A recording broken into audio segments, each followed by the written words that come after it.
Hi guys. Let's start with turn 37 here of my NatGen game with Hmanbar. And I've had some developments diplomatically, but we're going to do from turn 37 right up to my current turn, which is turn 38. Um, so yeah, we got, I don't quite remember how this left off, but it looks like Watrala is coming in and destroying our province defense on this fort. And if we look here, summon Earth Power. So Earth 3, oh no. Oh, oh no. So Gifts from Heaven.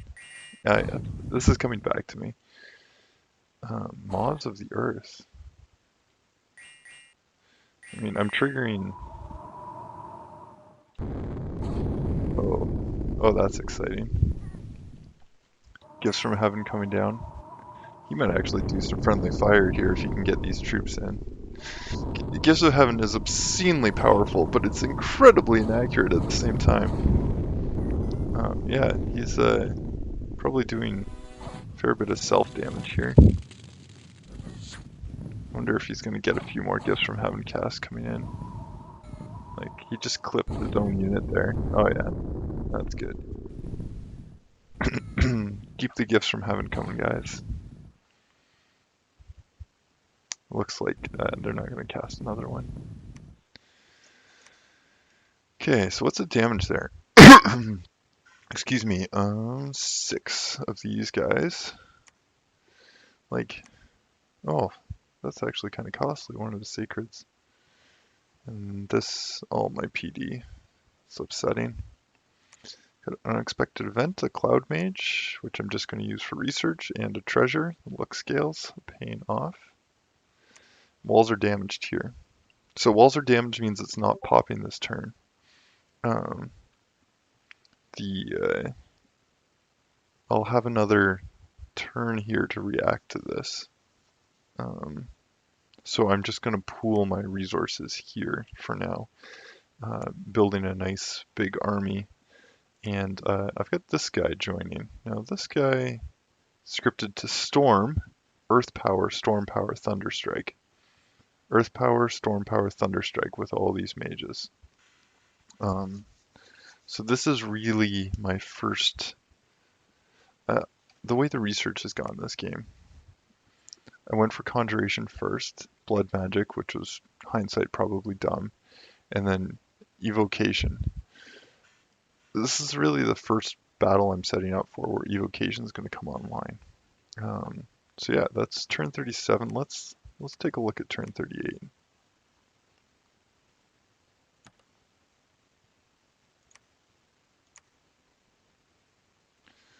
Alright, some Blood Slaves. Tenalpia coming back in with a raid. That's frustrating. I just have 1 PD, so getting a little more attention from Tenalpia coming in, taking my provinces. Harsh Law decreed. Upcoming arena battle. Not going to be participating in that, almost for certain. Bunch of sneaking enemies. These are just scouts. But like, let's look at the distribution here. So not too worried about this guy, Dogman. 2 Watrala scouts gone, which is good. So he's losing vision.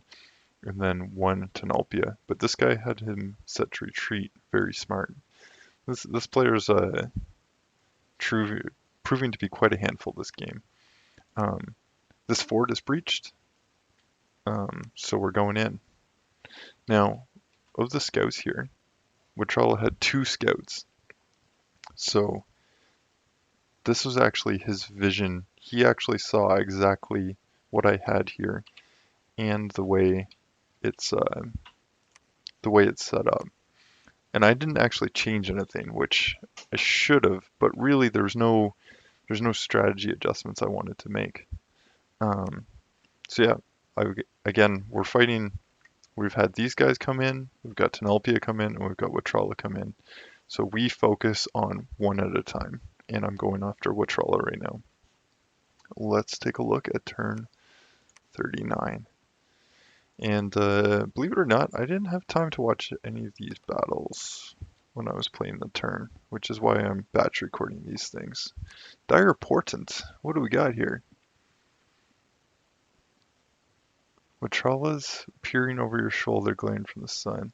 I'm gonna have to double check what these are. These must be the eyes of the gods, or whatever, the one that can be blinded later. Let's have a look. Let's have a look and see what happens here. Okay, I'm gonna slow it right down. So the scripts here are Earth Power for these guys. This guy's trying to cast Storm first, but Storm has a long casting time. So Earth Power gets the reinvigoration going. So they're already fatigued, but the reinvigoration is going to pay for itself in the long run. Storm goes up. Storm Power is getting cast here. So these guys all take Storm Power. We go here. So hold an attack is 2 100% actions. And then attack. So he's had this guy scripted to hold an attack.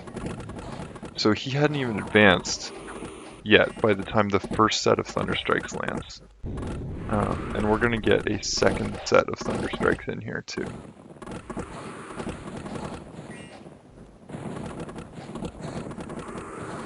So Thunderstrikes aren't perfectly accurate either, but they are more accurate than... Okay, yeah, and we are fatigued out at this point. So Thunderstrike is 40 fatigue. These guys are still reinvigorating, so they'll reinvigorate down and get another cast.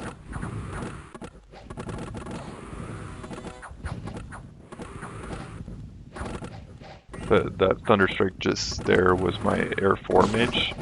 He's taking much less encumbrance. So what's interesting about this is that I just have a few air elementals here, and it really seems to mess up where these guys try and go. There might also be the Enrage coming off some of my Mesmerize attacks, because the engagement here is very strange.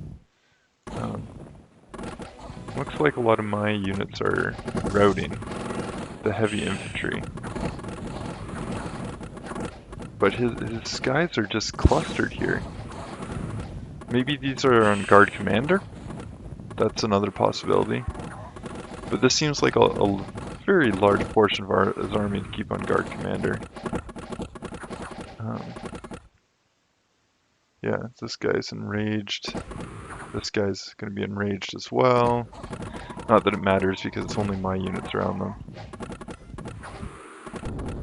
My Earth Elementals have done jack all because they got caught in my own units. Need to be careful about that in future.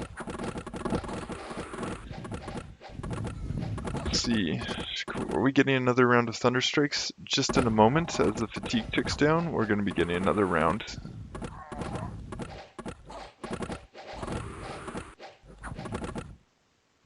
Let's wait for this guy to tick.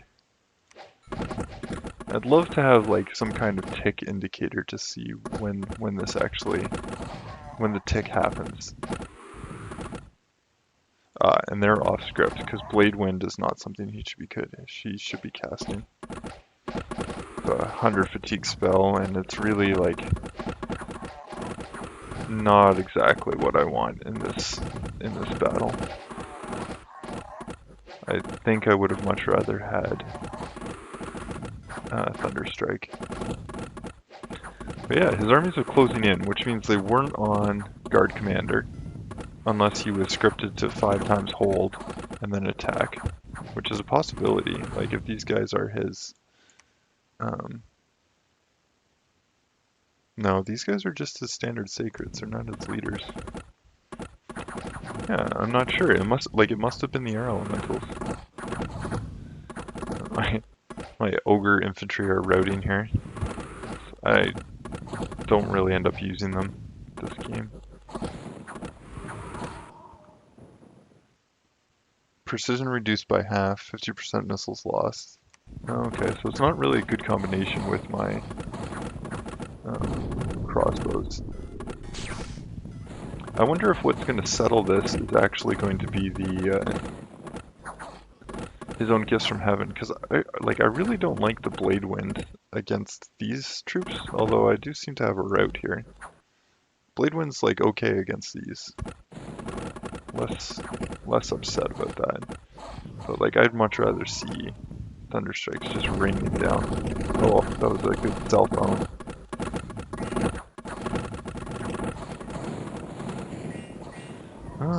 Alright. Let's see what the damage was. So yeah, glad I brought these guys, 59 kills. Got some earth boots. My hero, called hero, got 6 kills. Good for you, bud. And then it's a bit of a mess. Bit of a mess through here. 16 kills for the heavy bog crossbowman. I think a lot of this might come down to melee stuff. Long deads serve their purpose as being chaff up front. Glad I brought them. Temple champions. Sacred chakrams. Interesting. These guys took some hits. And fell spawn heavy infantry. Like, I should have gone more heavy infantry this game. I think that that's good. These mesmerized guys, these righteous guardians, they would have pulled more than their weight here. The mesmerized attack that enrages is quite good. So in terms of damage done, let's say he lost 100 of these. That's almost 3,000 gold. These spear soldiers. So he lost, let's say 1,200, 1,300 times 30. Yeah, that's a lot of gold. Oh, and he lost mages too. So this is maybe 3,000-4,000 ducats here worth of damage. And then for me, I didn't lose any mages. And these units that I'm bringing aren't exactly expensive. These are 10 gold a pop, with the exception of these ogre infantry types, which are more expensive. So I lost 1,500. He lost maybe 4,000. Which is what you need to do when you're fighting multiple fronts. And son of a gun, look at Tonalpia. Tonlipa. Just coming in here, raiding another province. Fang the Troll Archer. What did you bring?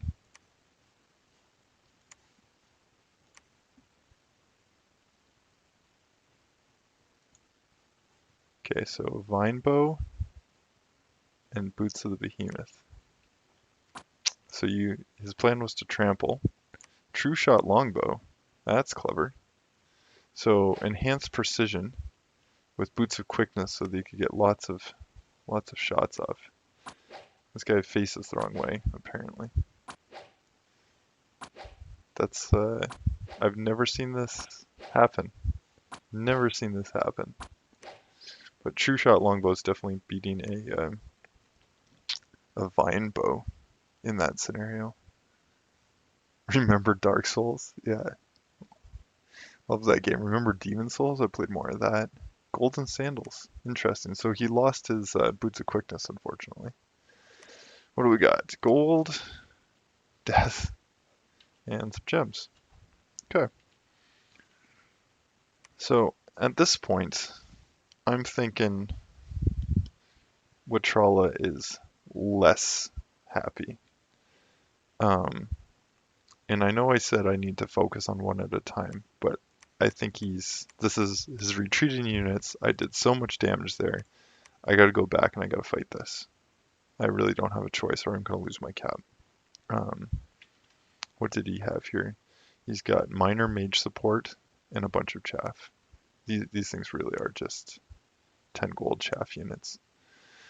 So unfortunately, I am breaking my rule of fighting only one guy at a time, and I'm going to come back. Let's take a look and see how this plays out at turn 40. Turn 40. Another die report. Let's have a look and see what these things are. Yeah, Eyes of God. Called it. Oh yeah, I am not in this game, eh? Look at this. Watrala has riches from beneath. Earthblood Deepwell is up. Mother Oak, Eternal Pyre. Like, I'm not getting any of these bonuses. I am vastly smaller and weaker at this point, so I'm out of the game, but I'm still playing. I am still playing.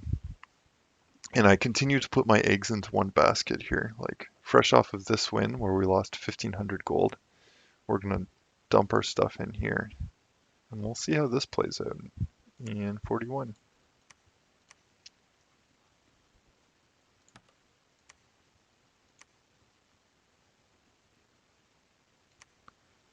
So, there is no fight here. He pulls out. Um, I was like, okay, this guy's been so frustrating to play against. I actually kind of admire this playstyle. I don't know how he's handling his other fronts, but what he's doing right now is quite cheap and quite effective. It's very efficient playstyle actually, because he's not losing anything by taking lands from me, and he's borrowing my income and my gem income for the duration of when he's occupying my stuff. So I'm splitting off again. Um, I'm going to blood hunt here, sending off a portion of my forces here, sending a larger portion of my forces here, with the intention of coming down and actually taking this back. Um, it'd be nice to have this again. This is a really good province. Um, yeah, and Tunlip is going to keep dodging me. I think that's 42. Yeah. Yep, so Tunlip dodges, um, and I raid up, and I raid down, raiding all around, trying to get a little blood slaves out of my um, what little remains of my provinces, because I can't get blood slaves out of here. I would have loved to end up with this. I really should have made a move on it this turn. I could have sent my undead ladies in. Um, I really should have done that in hindsight, because I think it is a little bit harder for Tonlipa to go underwater, and if I can get him to peace out, could have probably demanded these things. Anyway, breaking my own rule again, sending in a small raiding party here, sending this unit in here, and I can collapse this direction. So I had made a call here. I had interpreted what was going on as Tonlipa not thinking we were at war at this point. And in hindsight, he actually did think we were still at war. It's just he didn't want to engage my army, um, which I don't really know about that as a decision, because there's no way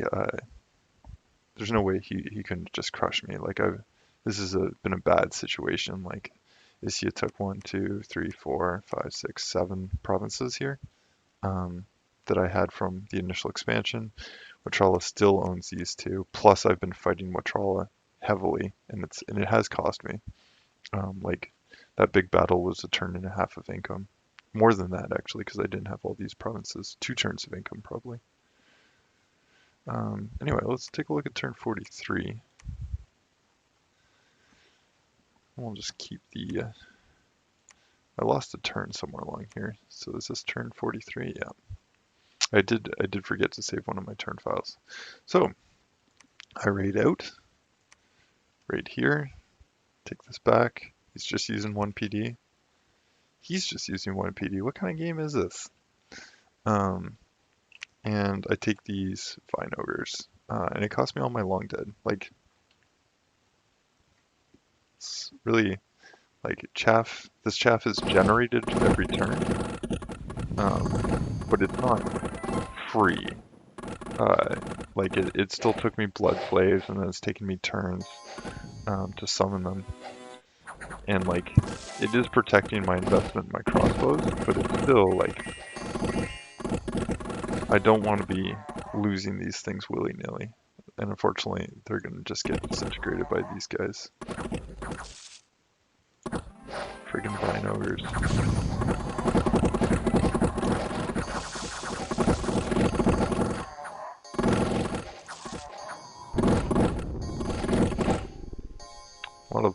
to be friendly fire. Maybe I should be looking to see how that works. Arrow fend. I thought wind guide. Is wind guide enchantment or alteration? Wind guide, level 4.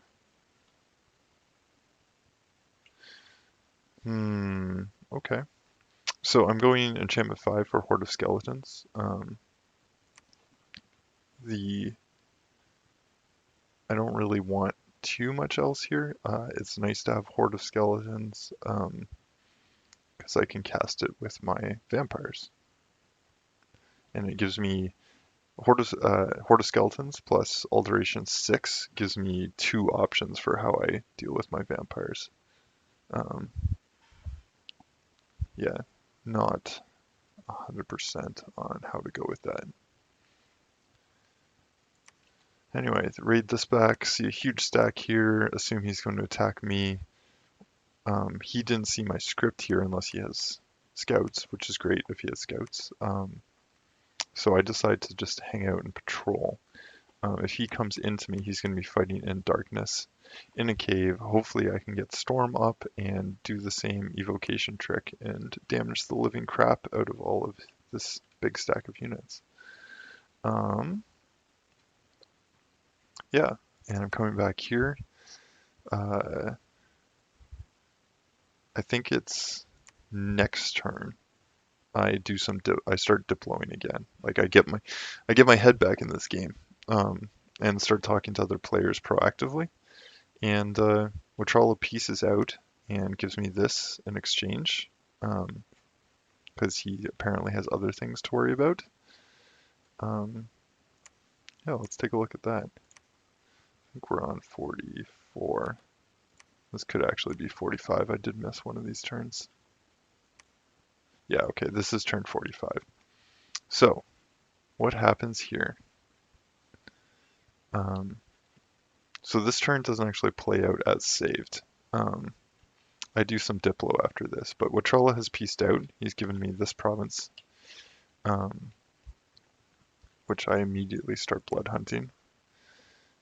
Forwarding up here. In the previous turn, Isia did not attack me, so I don't attack him. And I moved my troops over here because Tunlipa attacked me. So I had to take this back from Tunlipa again.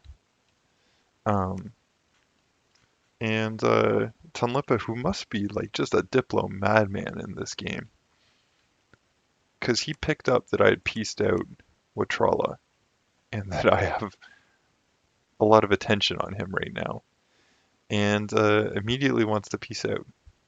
So I'll take these two back next turn. With some kind of fancy naps. I think it's a 12 turn nap starting turn 45, which is great. I think I send him some water gems and then we trade some other gems in exchange for that nap. Yeah, so let's take a look at turn 46 and we'll analyze my position.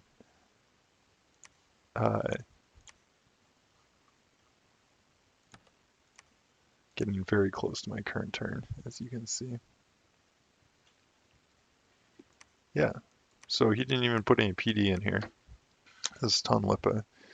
I'm pieced out with Watrala, blood hunting, and sending out a whole bunch of units here to do some site searching. Try and raid down here. This was ambitious. But I don't have any kind of peace agreement with Kamens, and I'm trying to get it before Tunlipa does. You can see that this is probably all in Tunlipa's control right now. And there's no troops on the border with Isia. Isia, of course, being my next target to try and get some land off of. But yeah, that's turn 46. Let's take a look at turn 47. Oh boy. So we bump here. I take out whatever Kemen's had. Looks like it's a big old stack of PD. Oh man, this is Oh no, that must be a mage that he left here. And then I get wiped out. What's this guy got here? King of the Deeper Earth. It's the get it out like a budget thug. Like there's no way in hell I can kill this. This guy has so little. He's got so little gear on him for how expensive the chassis is. Oh, the thing that would have done it here is chest wound. Yeah, okay, doing some damage. If I actually had thunder strikes properly, I could have gotten it. This guy doesn't have a hat, does he? He does have an enchanted shield. That's really what's helping him.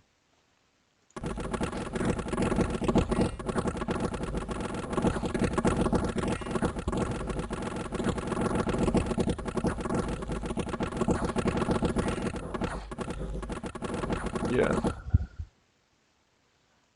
All I could hope for is him to like lose an arm. But I'm out of bolts, so that's not going to happen. So I end up losing that province. Tunlip is not impressed. He thought I was going to attack Isia because he's some kind of diplo mastermind, but yeah, did not want to provoke Isia. But look what Isia did. That bastard. Sent a little Bakemono show, and I had sent this mage here to site search. And I didn't script him. But thankfully he retreats. Thank goodness. Thank goodness. I wasn't so lucky here.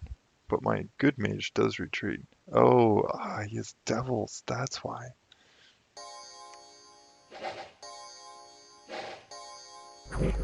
I'm sorry. What? Where did these guys come from?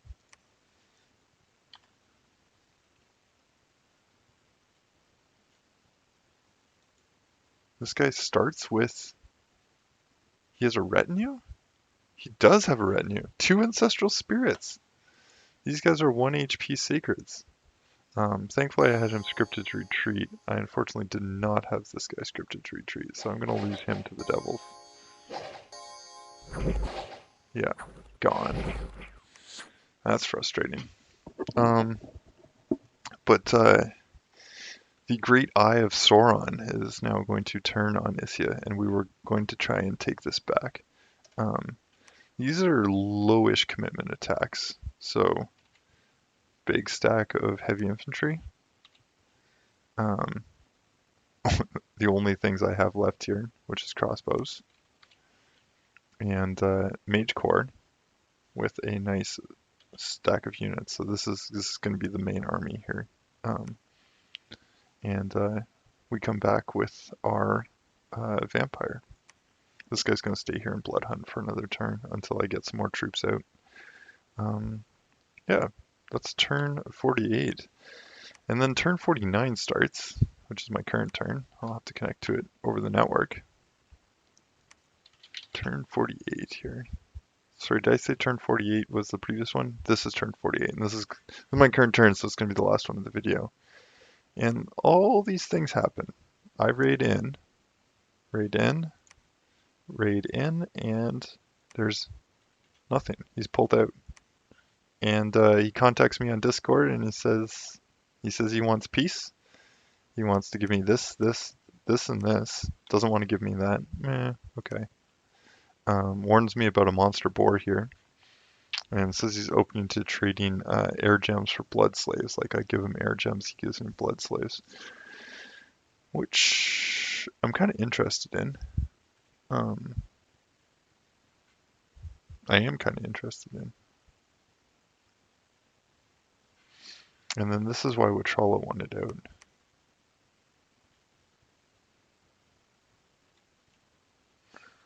So I'm in a bit of a strange predicament here. So what I'm going to do, let's see what I don't have scripted here. This guy can guard.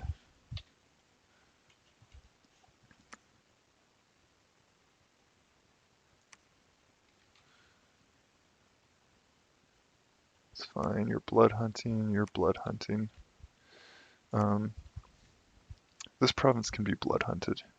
Do we have another sanguine dosing rod? Yes, we do. You can cast spells. You can bring some troops with you too.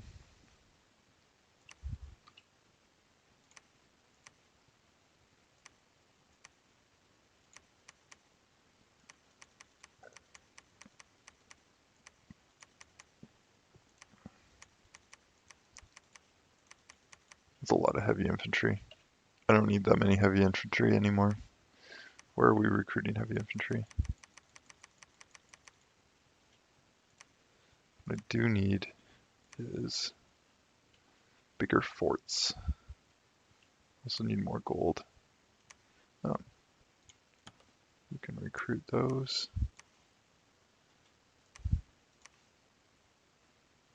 That's fine. So we're searching here. Um, Shift Z. Z, capital Z is the um, shortcut there. Okay, that guy needs help. This guy can go here. Shift Z is what gets rid of the blood slaves into the lab. Okay, so this guy is going to hang out. Really, let's go down here. Let's go down here. Kamens is here, so we want to go here. I think Kamens has already lost his cap. This guy can research. So this guy's going to end up blood hunting somewhere.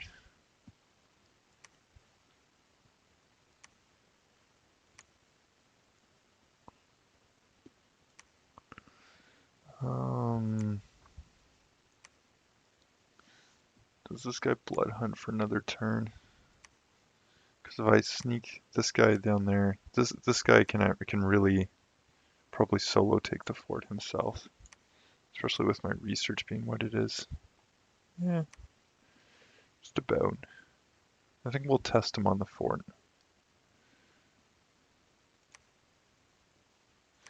Normally I'd want to give this guy something other than his life drain attack. No, you're good. You're good. So we're going to blood hunt, not my cap. We're going to stop with that. We're going to leave this guy here in blood hunt. We're bringing this guy over. We have a huge stack of units there, so this guy can actually carry the undead with him. Oh my goodness. Which is, I hate this. Some of these guys have low map move.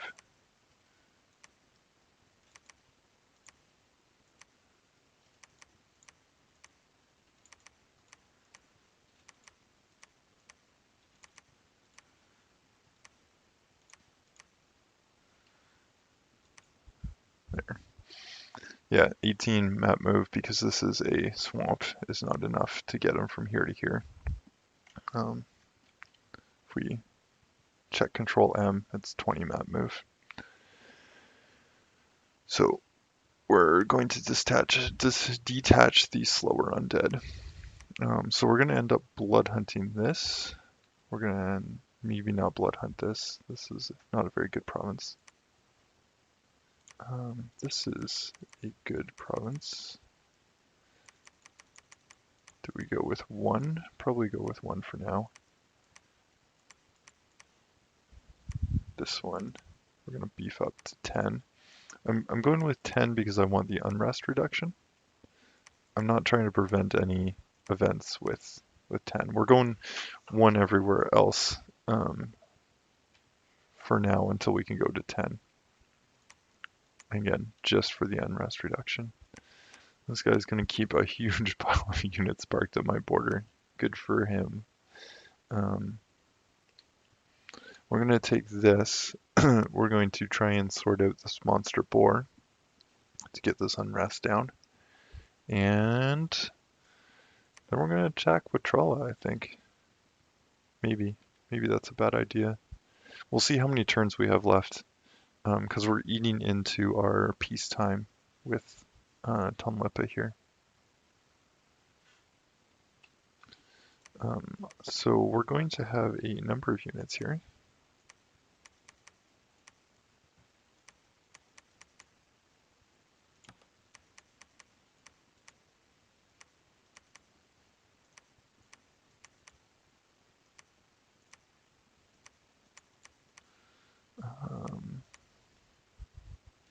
This is not going to be enough to pop this fort quickly, though. Wall integrity is 250. Army setup 137. Army setup 196. Oh, it'll pop. It'll pop. Because we're going to bring this group of units here. Siege strength of 1, 29 units, so an additional 29 siege strength, plus the vampires, which will contribute a little bit. Siege strength of 4. So then I'll have the rest of the units here. These units are researching, so I'm going to try and take this fort without mages. Let's have a look at the research. We're going for Alt 6. Alt 6 is for, well, we'll pick up invulnerability and soul vortex along the way. We don't need invulnerability. We do need soul vortex. Not need. It would be nice to have for thugging with vampires, which is something we're going to do. This is a fresh vampire. You're diseased. So it's tough dealing with these old mages. We'll just research with them. And I feel like I should use, like this guy here, should take this. He's researching at 6 per turn. And if we forge, we have 23 gems. If we forge an owl quill, for the cost of 2 gems, we get an owl quill. Owl quills give us 6 research. He's researching at 6, so maybe let's have him do that. That's a good use of his gems. This guy wants to trade blood slaves at 5 to 1.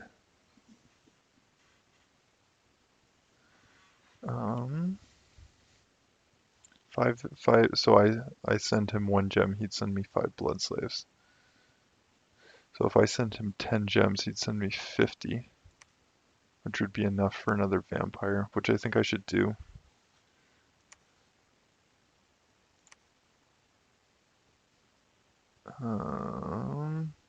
Yes, yeah. Air gems 10.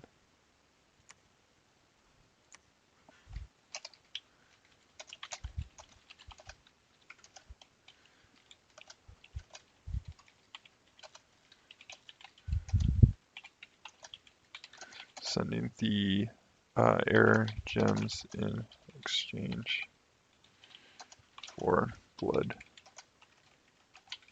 slaves. 5 to 1 ratio. All the best. Hmanbar.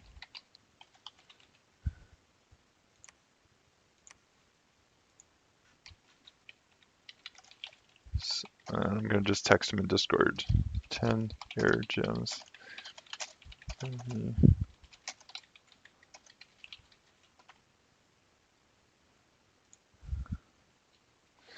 So this guy has one heck of a blood economy, obviously.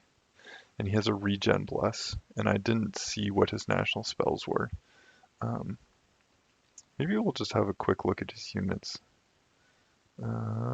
Statistics, Pretenders of the World. Golden Pony is Watrala. Chief Farmer is Isia. So he's got these bronze discus regenerators. And then why is he so deep into blood magic? Oh, he's got a blood 3. But it's cap only. Did he use that to kickstart his blood magic? No, he's got a blood 2. Gluttonous blood 2. Optional blood 3. Yeah, no wonders. Oh, straight blood 2. Oh, he's so deep into blood magic.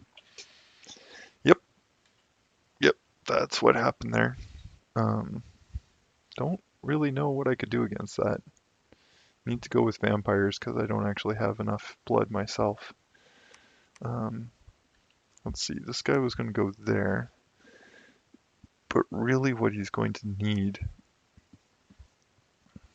is another sanguine dosing rod.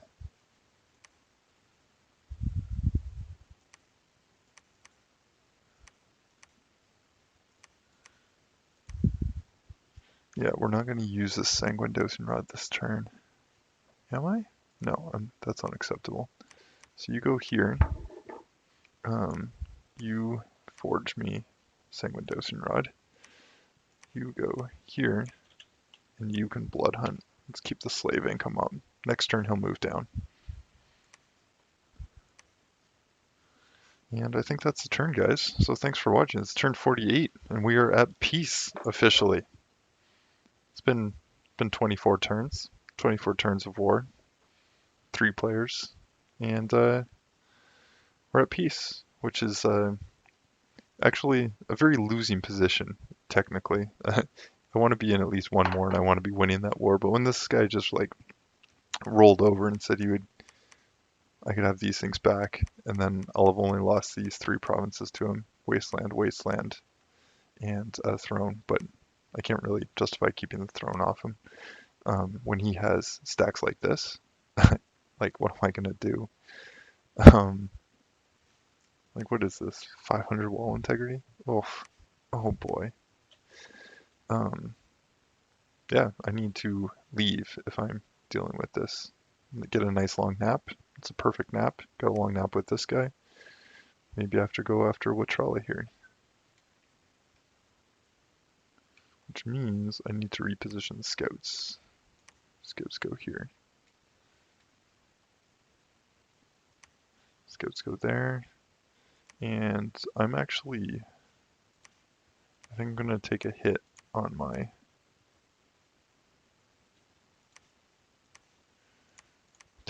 research for a turn to get 2 scouts each. Not on repeat. Not on repeat.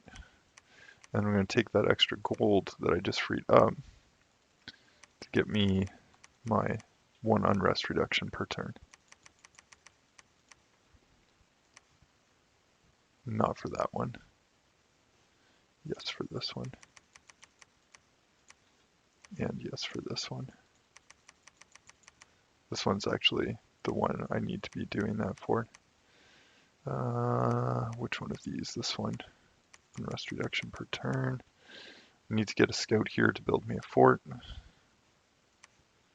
And we'll just dump this gold here. I need this to be a fort for when the war comes back. It's too easy for this guy to just raid it off me. It's exposed and isolated. I've got good travel to it. It needs to be a fort. I'll go there, and I'll free up enough gold next turn to make sure I can make that fort happen. I'm searching.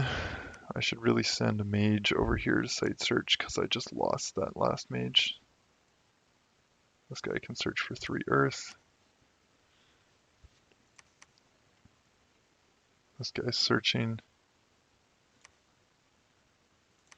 Let's free up these gems because that guy will search for 3 earth. And I just need to search for air then. And this guy will come here and search for 3 air, and then, oh no, he won't. We'll send this guy next turn, because he'll search for air and astral. Okay guys, thanks for watching. That's the turn. Let's send it off.